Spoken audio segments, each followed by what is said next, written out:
गर्मियों की दोपहर थी। इंदौर के उस छोटे से मोहल्ले में बिजली चली गई थी और घर की छत पर लगा वाटर टैंक भी खाली हो चुका था। नीचे ग्राउंड फ्लोर पर सिर्फ एक पुराना हैंडपंप बचा था, जिसके पास छोटा सा ओपन बाथरूम था। चारों तरफ सिर्फ 4 फीट ऊंची दीवार और ऊपर तिरपाल का छप्पर। रिया भाभी, 28 साल, ने सुबह से ही साड़ी बदल बदल कर 3 बार नहाने की कोशिश की, लेकिन पानी खत्म। आखिरकार शाम ढलते ढलते जब देवर अर्जुन, 22 साल, कॉलेज से लौटा तो रिया ने उसे आवाज दी, अर्जुन, जरा पानी निकाल दे भैया, बहुत गर्मी लग रही है।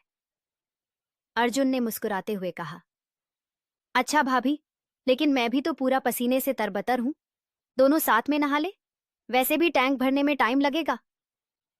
रिया ने पहले तो हंसकर टाल दिया, लेकिन अर्जुन की आंखों में वो शरारत देखकर दिल में कुछ हलचल हुई। घर में कोई और नहीं था। जीजाजी ऑफिस गए थे, सास ससुर गांव। ठीक है, लेकिन जल्दी जल्दी, और आंखें बंद रखना, रिया ने हल्के से धमकाते हुए कहा। अर्जुन ने हैंडपंप चलाना शुरू किया। ठंडा ठंडा पानी की धार निकलने लगी। रिया ने पहले साड़ी का पल्लू हटाया, फिर ब्लाउज के हुक खोले। अर्जुन की नजर बार बार उस तरफ जा रही थी, लेकिन वो झूठ मूठ पानी अपने ऊपर डाल रहा था। अरे अर्जुन, आंखें कहाँ देख रही हैं? रिया ने शर्माते हुए कहा। भाभी, पानी तो गिर रहा है ना, मैं तो बस चेक कर रहा हूं कि सही जा रहा है कि नहीं, अर्जुन ने मासूमियत से जवाब दिया। धीरे धीरे दोनों एक दूसरे के करीब आ गए। रिया ने बाल खोले तो लंबे काले बाल पानी में भीगकर उसकी पीठ पर चिपक गए। अर्जुन ने हिम्मत करके रिया के कंधे पर हाथ रखा और बोला, भाभी, पीठ पर साबुन लगा दूं? रिया ने सिर्फ हल्का सा सिर हिलाया। उसका दिल जोर जोर से धड़क रहा था। अर्जुन ने साबुन लिया और धीरे धीरे रिया की पीठ पर हाथ फेरने लगा। ठंडे पानी और गर्म हाथों का मेल, रिया की सांसें तेज हो गईं। फिर अर्जुन ने हिम्मत करके रिया को अपनी तरफ घुमाया। दोनों आमने सामने, पानी दोनों के चेहरों से बह रहा था।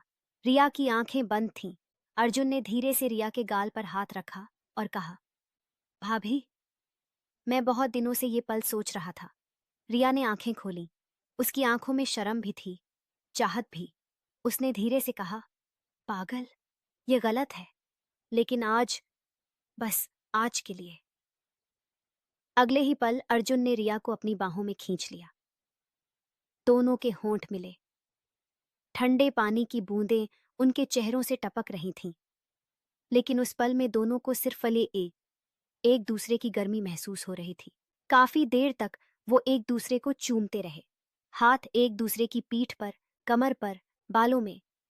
पानी की आवाज उनके सांसों की आवाज में मिलकर एक अलग ही संगीत बना रही थी। अचानक दूर से किसी की बाइक की आवाज आई। दोनों चौंक गए। जल्दी जल्दी कपड़े पहने। रिया ने साड़ी संभाली, अर्जुन ने लुंगी लपेटी। जब जीजाजी घर में घुसे तो दोनों अलग अलग कमरे में थे। रिया रसोई में चाय बना रही थी